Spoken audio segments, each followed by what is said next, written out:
পাকিস্তান ও ভারতের মধ্যে 2 দশকের মধ্যে সবচেয়ে ভয়াবহ সংঘর্ষ থামাতে আহ্বান জানিয়েছেন যুক্তরাষ্ট্রের প্রেসিডেন্ট ডোনাল্ড ট্রাম্প। খবর জিও নিউজের। হোয়াইট হাউসের এক বক্তব্যে ট্রাম্প বলেন, আমি চাই তারা থামুক। আমরা 2 দেশের সঙ্গেই ভালো সম্পর্ক বজায় রাখি, তাদের সঙ্গে আমাদের সুসম্পর্ক রয়েছে, তাই আমি চাই সংঘর্ষ বন্ধ হোক।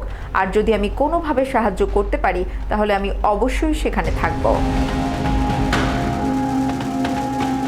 এদিকে যুক্তরাষ্ট্রের মধ্যস্থতা ও উত্তেজনা প্রশমনের প্রচেষ্টাকে স্বাগত জানিয়েছে পাকিস্তান। দেশটির প্রতিরক্ষা মন্ত্রী খাজা আসিফ জানিয়েছেন, ভারত যদি আর কোনো সামরিক আগ্রাসন না চালায় এবং পেহেলগাম হামলার একটি স্বাধীন তদন্তে সম্মত হয় তাহলে পাকিস্তান উত্তেজনা বাড়াতে কোনো অতিরিক্ত পদক্ষেপ নেবে না।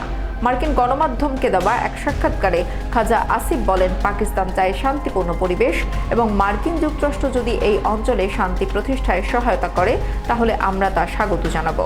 তিনি আরও জানান, সর্বশেষ উত্তেজনাপূর্ণ পরিস্থিতিতে পাকিস্তান বিমান বাহিনী 5টি ভারতীয় যুদ্ধ বিমান এবং 2টি ড্রোন ভূপাতিত করেছে।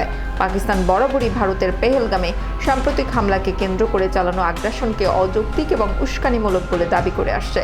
ইসলামাবাদের দাবি, ভারত এই ঘটনাকে রাজনৈতিকভাবে ব্যবহার করছে এবং সরকারি পাকিস্তানের ভেতরে হামলা চালাচ্ছে। 2 দেশের চলমান হামলা পাল্টা হামলার ঘটনায় উদ্বেগ প্রকাশ করে উভয় দেশকে সংযম প্রদর্শনের আহ্বান জানিয়েছেন অন্য বিশ্ব নেতারাও।